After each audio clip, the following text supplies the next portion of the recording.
Hi friends, welcome to தெய்வாஸ் Nalabagam. இன்னைக்கு தெய்வாஸ் நலபாகத்துல ராகி களி எப்படி செய்யறதுன்னு பார்க்க போறோம். இத நம்ம வந்து பாத்திரத்துல வச்சு கை வலிக்க நம்ம கிளறி செய்யாம ரொம்ப ஈஸியான மெத்தட்ல குக்கர்லயே சரியான அளவுகளோட ரொம்ப ஈஸியா எப்படி செய்யறதுன்னு பார்க்கலாம் வாங்க.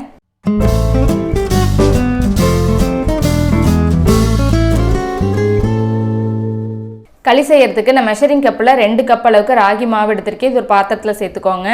நம்ம வீட்டில் இருக்கிற டம்ளரு கப்பு எதில் வேணாலும் நம்ம அளந்துட்டு சேர்த்துக்கலாம். எந்த கப்பில் நம்ம மாவு எடுத்துருக்கிறோமோ அதே கப்லேயே தண்ணி அளந்து சேர்த்துக்கோங்க.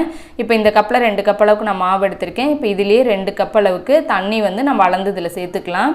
ஃபஸ்ட்டு சேர்த்துட்டு கட்டி எதுவும் இல்லாமல் நம்ம ஒரு ஸ்பூனு இல்லைன்னா விஸ்க் வச்சுட்டு நல்லா கரைச்சி விட்டுக்கலாம். ஃபஸ்ட்டு நம்ம இந்த பாத்திரமும் கொஞ்சம் நம்ம அடுப்பில் வச்சு நல்லா கிளறதுக்கு தகுந்த மாதிரி நீங்கள் கொஞ்சம் அடி கனமான பாத்திரமாக எடுத்துக்கோங்க. அப்போ தான் நம்மளுக்கு கிளறும் போது கொஞ்சம் அடி பிடிக்காமல் வரும்.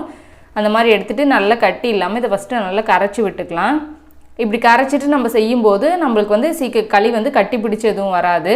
இப்போ நல்லா கரைச்சதுக்கப்புறம் இதில் இன்னொரு கப் அளவுக்கு தண்ணி சேர்த்துக்கோங்க. ஃபஸ்ட்டே 2 கப் சேர்த்துருக்கோம். இப்போ ஒரு கப் மொத்தமாக 3 கப் அளவுக்கு தண்ணி சேர்த்துருக்கோம். சேர்த்துட்டு எல்லாம் நல்லா ஒரு வாட்டி கலந்து விட்டுக்கலாம். கலந்து விட்டுட்டு ஸ்டவ் ஆன் பண்ணி ரொம்ப குறைவான தீயில் வச்சுட்டு இதை நம்ம கிளறதுக்கு ஸ்டார்ட் பண்ணணும். நல்லா சூடு ஏற ஏற இது கட்டி பிடிக்கிற மாதிரி திரண்டுக்கிட்டு தான் வர செய்யும். ஏன்னா தண்ணி நம்ம கரெக்டாக வச்சுருக்கிறோம். களிங்கிறதுனால கொஞ்சம் கட்டியாக வரணும். அதனால் திரட தான் செய்யும்.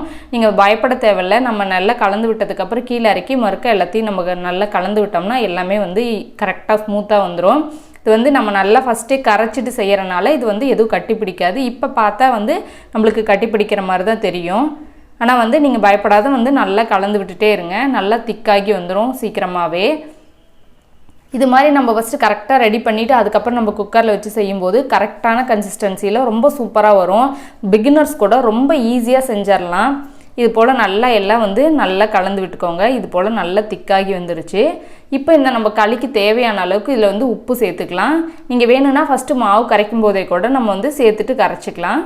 சேர்த்துட்டு ஒரு வாட்டி நல்லா கலந்து விட்டுட்டு நம்ம இது ஸ்டவ் ஆஃப் பண்ணி கீழே வச்சுட்டு நம்ம கரண்டிலேயே நல்லா கலந்து விடலாம். இந்த மாதிரி கரண்டியில் உங்களுக்கு கலக்கிறதுக்கு கொஞ்சம் சிரமமாக இருக்குது அப்படின்னா நம்ம வீட்டில் மத்து இருக்கும்ல, மத்தை நம்ம அந்த பின்னாடி காம்பு பகுதியை திருப்பி நம்ம கலந்தோம்னா ரொம்ப ஈஸியாக நமக்கு கலக்கிறதுக்கு வரும். இது போல் நல்லா ஒரு வாட்டி கலந்து விட்டுட்டு எல்லாமே இப்படி நீங்கள் செய்யும்போது அந்த கட்டி பிடிக்கிற மாதிரி இருக்கிறதுல எதுவுமே இருக்காது. ரொம்ப ஸ்மூத்தாக வரும். இது மாதிரி கலந்து விட்டுட்டு நல்லா இப்போ ஒரு பாத்திரம் எடுத்துக்கோங்க. இது குக்கருக்குள்ளே நம்மளுக்கு வச்சு வேக வைக்கிறதுக்கு சரியாக இருக்கிற பாத்திரமாக பார்த்து நீங்கள் செட் பண்ணிக்கோங்க. எடுத்துக்கோங்க. எடுத்துகிட்டு நம்ம செஞ்சு வச்சுருக்கிற களி எல்லாமே உள்ளே போட்டுட்டு நல்லா இது மாதிரி டேப் பண்ணி விட்டுருங்க. தண்ணி தொட்டுட்டு நல்லா நம்ம அழுத்தி விட்டுடலாம். நம்ம எந்த பதத்தில் வைக்கிறோமோ நம்மளுக்கு வெந்து வரும்போது இதே பதத்தில் தான் இருக்கணும். அதனால தான் தண்ணி நம்ம கரெக்டாக வச்சோம்னா சூப்பராக வரும். தண்ணி அதிகமாக போயிடுச்சுன்னா அப்புறம் கொல கொலன்னு ஆயிரும். இப்போ ஒரு தட்டு போட்டுட்டு நல்லா மூடி வச்சுருங்க. அப்போ தண்ணி மேலே உள்ளாத இருக்கும். குக்கரில் தண்ணி ஊற்றி வச்சுருக்கேன். அதுவும் லைட்டாக சூடாகிட்டுருக்கு. இப்போ நம்ம எடுத்து வச்சுருக்கிற பாத்திரத்தை உள்ளே வச்சுட்டு நல்லா குக்கர் மூடி போட்டு நல்லா ஒரு 5லேருந்து 6 விசில் நம்ம வச்சு எடுத்துக்கலாம். அப்போ சூப்பராக வெந்து வந்துடும். அவ்வளோதாங்க. நல்ல ஒரு 6 விசில் வந்துருச்சு. இப்போ நல்லா ஓப்பன் பண்ணி பார்க்கலாம்.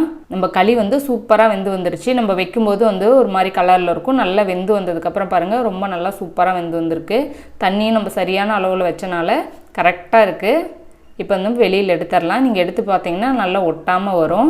இப்போ இது சிலருக்கு உருண்டை பிடிக்க சிரமமாக இருக்கும். அதுக்கு இது போல் நல்ல ஒரு பாத்திரம் எடுத்துகிட்டு நம்மளுக்கு எந்த அளவுக்கு களி வேணுமோ அது மாதிரி உள்ளே எடுத்து போட்டு லைட்டாக இப்படி சுற்றி விட்டிங்கன்னா அழகாக நம்மளுக்கு பந்து போல் உருண்டுட்டு வந்துடும். ரொம்ப ஈஸியாக நம்ம உருண்டை பிடிச்சிடலாம். அவ்வளோதாங்க. நம்ம சூப்பராக களி நம்ம உருட்டி எடுத்தாச்சு. ரொம்ப ஈஸியாக செஞ்சிடலாம். ரொம்பவுமே டேஸ்ட்டாக சாஃப்டாக இருக்கும். ரொம்ப சிரமப்பட தேவையில்லை.